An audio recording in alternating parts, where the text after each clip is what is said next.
how's it going everyone? This is the Anime Man, and welcome back to another episode of the monthly Otaku Collection, the show that I do at the end of every single month, the beginning of the next month, where I go over all of the anime, the manga, the merch, and other awesome otaku things that I discovered and want to talk about in a video that I want to cover for this month. It is the month of September, and for your boy, September is a rather special month because I believe maybe the day after this video goes up, or maybe the day of this video going up, it's your boy's 26th birthday! Yay! Yes, that's right, although your boy has gone through a number of phases in the way that he looks over the past couple of years, I have only just entered the second half of my 20s, which is fucking terrifying. Because I remember 5 years ago, when I was on YouTube, I told myself, oh, I give myself maybe 5 more years and then I'm probably gonna be just completely irrelevant by that point. Turns out, that was a fucking lie. So yeah, I didn't really have any kind of like a birthday party thing planned out or anything. I didn't have anything special planned out at all because I think when it comes to around the 26th birthday, I start to realize, oh, birthday parties just don't really matter at this point. They don't have the same excitement as, you know, when you were 5 years old and you went to McDonald's for your birthday and you played in the playpen and then someone happened to also piss in the same playpen and then you started crying, but everything was all alright because once you got out of that playpen and you had your kid's happy meal, you were treated to the perfect ice cream cake of your dreams. Yeah, that shit was fire, dude. I could very much do that as well as a 26-year-old, but yeah, no thanks. I will take that ice cream birthday cake though. But yeah, I got all sorts of gifts from all sorts of people, and there is one present in particular that I got which I definitely want to show at the end of this video, so stay tuned for that. But in any case, let's move on to the otaku shit! The first thing I want to cover is the anime. Yes, your boy actually watched anime for once in his life. Remember, my name is the Anime Man, and would you believe it, would you be shocked in any way that your boy finally finished Demon Slayer? I know, we're in the later half of 2020 and I only just finished the animation of the decade. Woe is me! So yeah, because quarantine hasn't really eased out in any way and I'm probably stuck in Japan for the rest of the year at least, I figured, you know what, well, I have some time now. I've been reading all this different manga series and trying to introduce as much of it to you guys, but I want to go back and watch some anime because, truth be told, as I mentioned in my fall What Will I Be Watching, which I'll leave down in the description if you haven't checked that out, 2020 has kind of been a slightly wackier for anime, let's be real. Especially when you compare it to like 2019, 2018, there hasn't really been a lot of series that have really shined through like there was a couple of years ago. And when we talk about an anime that shined through a couple of years ago, we of course have to talk about Demon Slayer, Kimetsu no Yaiba. So I thought, fuck it, I was already so late to it, I'll just watch it, you know? Maybe it'll take a couple of tries, I'll just fucking watch it. Turns out, your boy binged that shit in 2 days. I was surprised myself, I was like, what? I can still binge anime? What? I used to be able to binge anime no fucking problems, but recently, it's getting harder and harder for your boy to binge anime. Until I watch Demon Slayer, that is. And look, I totally understand there might be a couple of you probably disappointed in what I'm about to say because Joey's supposed to have the unpopular opinions. We're here for your hot takes on anime that no one else agrees with. But you know what? I can't lie to you guys. Like, I'm not gonna sugarcoat shit. I'm not gonna bullshit you guys.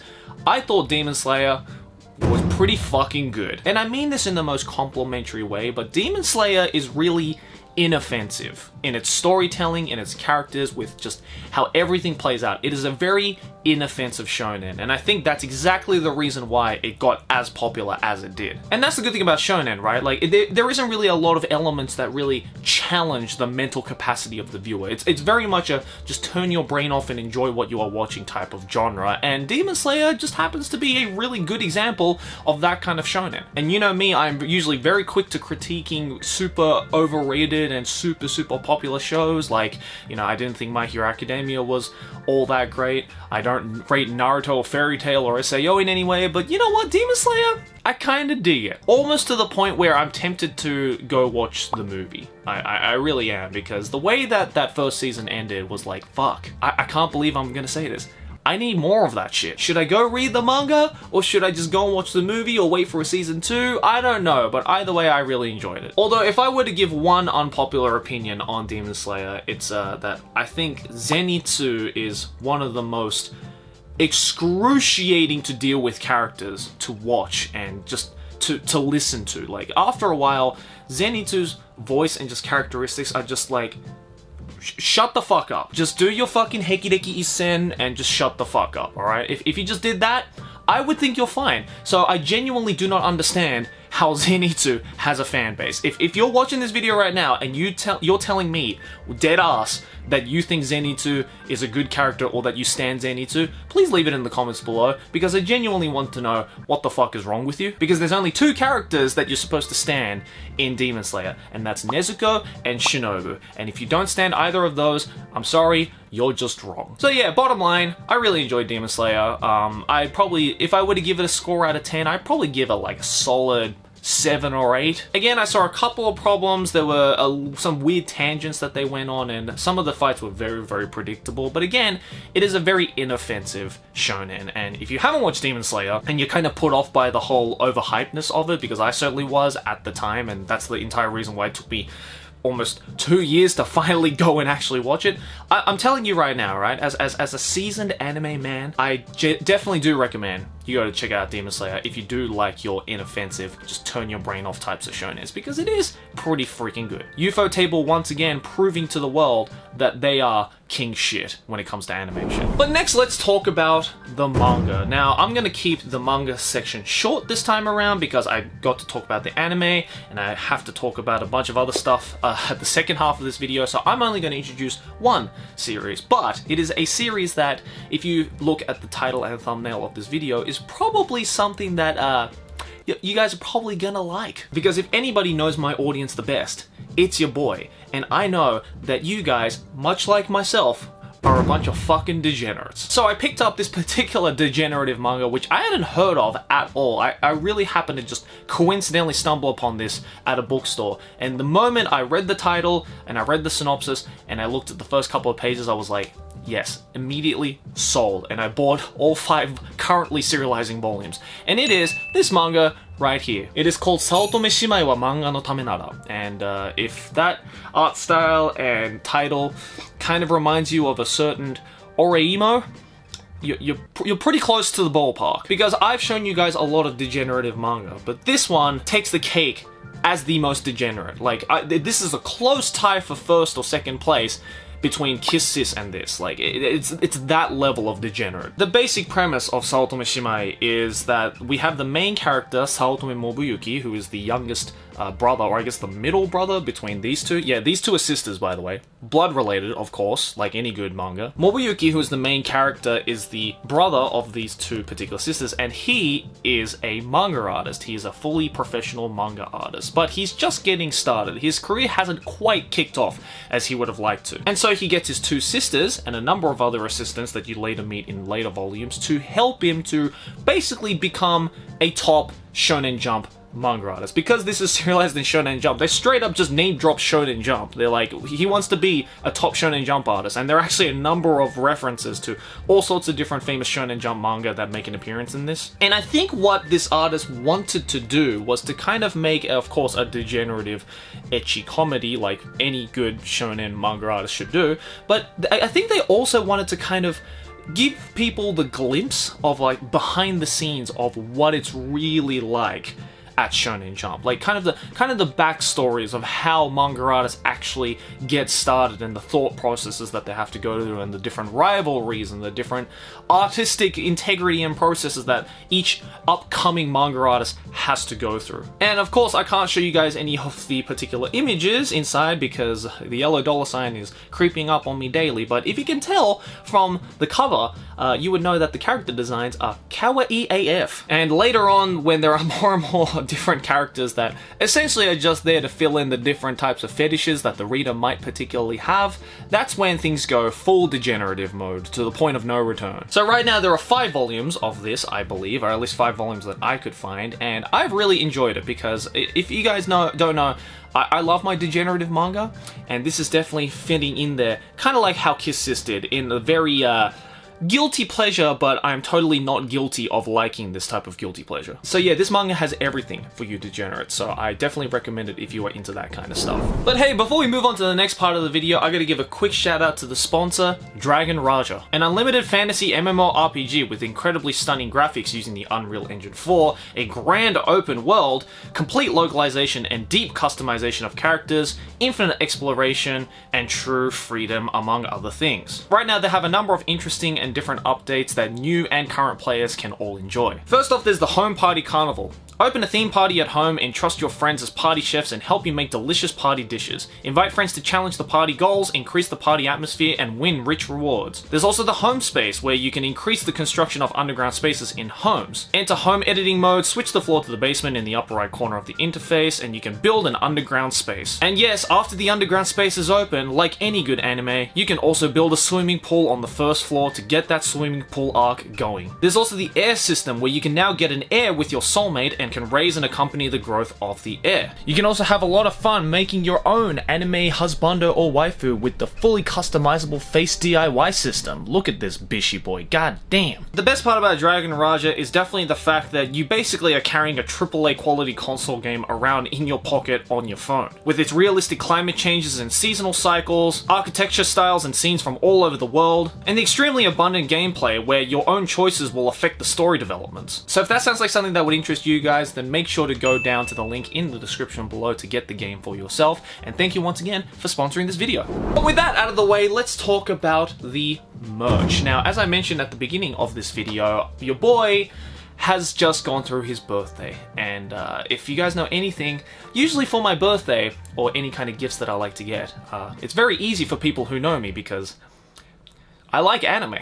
But there is one particular gift that my lovely girlfriend Aki got me for my birthday, which absolutely blew everything else out of the water. Suffice it to say, has helped me to basically achieve a weeb dream that I've had since around 2017. And it all has to stem from this one particular anime figurine, or rather, one particular anime statue, because this thing that Aki got me for my birthday, which I can't believe she still did, is not only the biggest anime figurine that I currently now own, but it's probably A, the biggest anime figurine that I have ever fucking seen, and B, is the most expensive and fucking epic looking statue that I have ever seen. And it is a Prime 1 Berserk Guts statue. You've probably seen the image of it right now, but look at this fucking thing. 3 years ago, I actually went to an exhibit where they first showed off this particular Prime 1 Guts figurine, and I immediately fell in love. I've never fallen in love with an anime statue that quickly in my life, but the moment I saw it, it was love at first sight. But the problem was because it was A, a pre-order, and 2, they had only ever made 200 of these things. The original price for this thing was like almost 5 grand. And so for almost 4 years, your boy was imagining owning this Guts statue. How amazing would it be? I don't have anything Berserk related whatsoever when it comes to figurines. I only have all of the manga sitting on that shelf back there, so I thought, wouldn't it be cool for the one Berserk thing to have is the biggest and coolest and most expensive thing that has ever been made. And because Aki is an absolute fucking mad lad, she got it for me for my birthday. So rather than me talking about it, let's go back to the moment where I unboxed it and made it on camera. Jesus Christ. Where am I gonna put it? Like legit, where am I gonna put this? It's so big.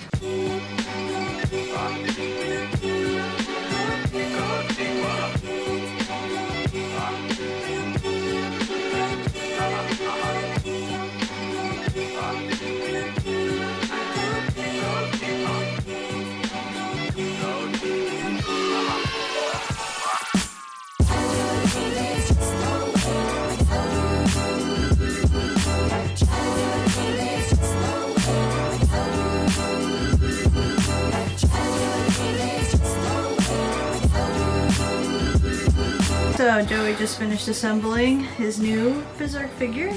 It's not even a figure, it's a statue. Yeah, it's a statue. This thing's so heavy, I can't even pick it up. What's your thoughts? Oh, it's just so cool. I could look at this thing forever. It's so detailed. Everything about it I love. Notice me, Miura-sensei. Please. So yeah, suffice it to say, I was excited, and it is sitting right there on my desk at the moment. You probably saw maybe glimpses of it when checking out my streams. By the way, go follow me, twitch.tv/theanimeman. I do very constant streams over there as well if you like some more daily or more often stuff from me. But you might have seen a little bit of it pop up on the side of the camera and everything. But yeah, this thing is just absolutely godly. I can't stop looking at it. And I can't believe it's in my room right now. It's just fucking sitting there. I've actually scared a lot of my friends the moment they've come into my office of being like, what the fuck is that? So yeah, suffice it to say your boy is very fucking happy, and I appreciate my girlfriend a lot for that. But of course, that's not to take away from all the other amazing gifts and messages that I've received for my birthday, so I appreciate all of you guys for that. And hopefully I'll be able to continue being the anime man for another year longer. But with all that sappy shit out of the way, it's finally time to end this monthly otaku collection with everybody's favorite part of the video. That's right, of course, I'm talking about the monthly figurine giveaway brought to you guys by the lovely folks over at Tokyo Otaku Mode. Now this month, I don't know if Tokyo Otaku Mode realized that it was going to be my birthday when I was uploading this video, so they were like, you know what, Joey, we'll do you a solid. We'll give you a figurine that is so fucking huge to compete with the Berserk figurine that you won't be able to even put it in your office anymore. And we'll definitely get people just fucking frothing at the mouth at how degenerative and beautiful it is. And they certainly delivered when I received this particular package. And it is... Oh my god, it's so big. Yes, you're looking at this correctly, ladies and gentlemen. This is the Ice Wallenstein bunny version, 1:4 scale painted figurine from Danmachi or Sword Oratorio. Now listen, if you've never met me before, you should just know that I have a massive head, and this thing is bigger than my massive head. How beautiful and degenerative is this? She's on her knees and just looking fucking sexy and cute. I love when kuderes for some reason are in like campy and like sexy uniforms like this. It rocks my socks off. And as much as I personally haven't seen Sword Oratorio yet, I fucking loved Eyes in the Danmachi series, so this is definitely one that is going to be looking fucking epic. And hopefully it will also be looking fucking epic on one of you lovely motherfuckers' shelves or wherever you decide to put it, because I'm giving this figurine away to one lucky viewer with the box, of course, signed by your boy. As always, all you have to do is follow 3 very simple steps. Like the video, subscribe to the channel, and click that link down in the description below to enter the free giveaway. I always think to myself, how can I give back to you guys for enjoying and liking my content through all of these years? And I figured that, you know, giving away anime figurines like this might be the coolest and best way to do so, and I appreciate you guys for all of that. So again, if you'd like to enter it, links down in the description below, and good luck to the participants. But anyways guys, that's gonna do it for this month's monthly otaku collection. Thank you once again for tuning in until the very end! October is gonna be a very busy month for your boy, but I am so fucking excited at all the cool fucking stuff that I'll be doing for next month, which hopefully I'll be able to get out by November, December, around that time. But of course, October has some cool stuff too, so look forward to that. And again guys, thank you for all the heartwarming and lovely, beautiful birthday wishes. I appreciate the fuck out of you guys so much, and it's just so insane to think that I'm 26 now, and I'm still managing to do this shit, and I'm having more fun than ever before. Isn't it just great that I get to just basically do what I love for a living? I'm so fucking blessed, and I'll never stop forgetting that. So hopefully you guys will stick around for just a little bit more on my bullshit and enjoy what I have to offer coming up in the next couple of years. But anyways guys, thanks for watching, and I'll see you in the next one. Like your favorite if you enjoyed, subscribe for anime banter, keep watching anime. Ciao!